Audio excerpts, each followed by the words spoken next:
That brings us to principle 3. Principle 3 is a very important point as you get more senior.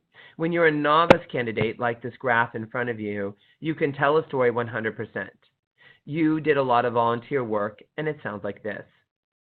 Susie, it looks like here on your resume, you've done a lot of volunteer work. Could you walk me through it? Susie is an undergrad. She's just fresh out of college. She basically wants to tell a story, and all we expect is just a good story. She should use Principle 1 and be answer first. Yeah, I've done all kinds of volunteer work, but the most I'm proud of is my work for Habitat Humanity, helping build houses for people who can't afford them.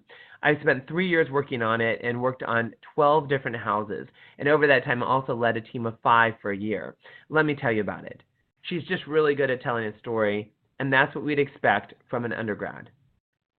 Now, as you get more experience, whether you're a master's student, an MBA, someone who's switching careers, we would expect you to be way over on the right. You might hear this in an interview. Susie, I think we're good. Now, Susie's in an interview, and it's 4 years later. Susie, I did want to say to you, though, I forgot to mention that our company is very involved in giving back to the community. Do you have an experience or things that might help us here? Now, what we want from Susie is not that she just tells a story. We want her to go into her basket of experience and bring out the things that matter the most. It's a very tailored story. She's connecting her experience. She says, yeah, well, 4 years ago, I was involved in this organization called Habitat Humanity. The details are not super important, but we helped people basically get into homes when they couldn't afford them. I learned a couple of things about fundraising as well as working with teams that I think would be valuable to you. She's going to pull out from her experience things that matter to the interviewer and connect them. Now, here's the sad thing. We work at Interview Logic and MBA Case with all kinds of senior people who just tell stories. Why, you think? Well, when people always listen to you when you're more senior, you don't have to think as hard, and it's just a habit. We want your habit to be one that's very engaging, and I've got a great homework assignment for you to think about, and that is really work on scenarios. I just have a few up here that we use for organization, and we talk about different ways you can show that you're someone who can organize things.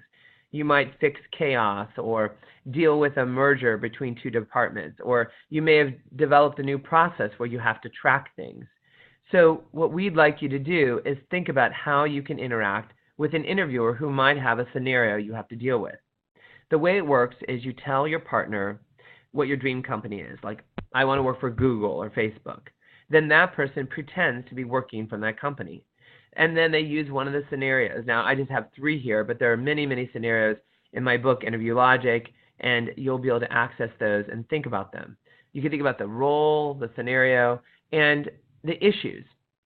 So on the left here, we have a department where they're overwhelmed with work.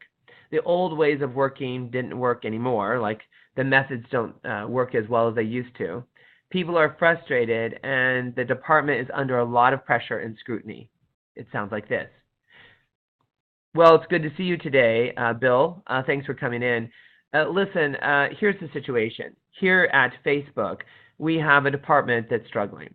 We've had some problems with not only deadlines and the fact that people are frustrated, but some of the methods we've been using aren't working anymore.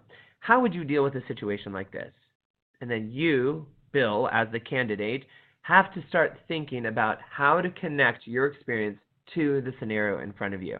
Now, sometimes it's uncomfortable, and if you're the interviewer in this practice round, I would encourage you to give some help at times, like, oh, that's a good idea, but also discouragement as well, like, oh, we've tried that, that won't work. When you have to deal with a real live person thinking and interacting, your skills get so strong so fast. So think about ways to connect your experience by practicing with partners, and I think real scenarios like that make a big difference.